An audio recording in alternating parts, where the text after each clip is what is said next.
Well, Kerrin, you've been here before. To someone who hasn't been here, explain the atmosphere here in Dubai. Yeah, it's fantastic. I haven't been here since 2008, so a little bit's changed since I was last back here, but no, it's a really enjoyable week. The build up to the big night's second to none, and yeah, I'm really enjoying being back in town to witness Meydan firsthand.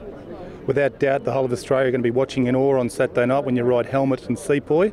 You've ridden them both twice this week. Tell us about how they're travelling.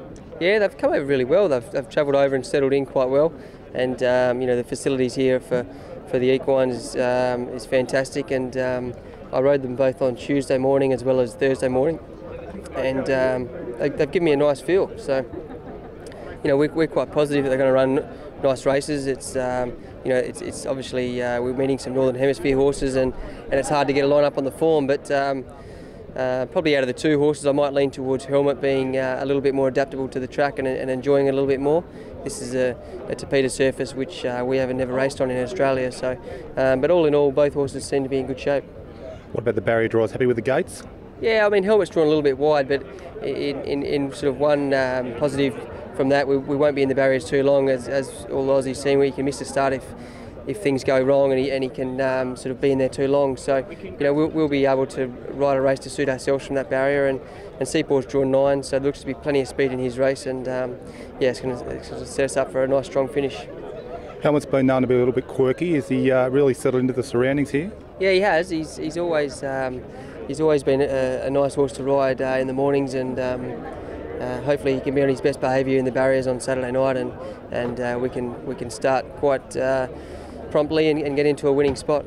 Looking at the two races, you'd have very good knowledge of most of those runners, particularly the Europeans from your background. Who do you see the biggest dangers in the Derby? In the Derby, I think there's a horse there called Rote, Aidan O'Brien trains.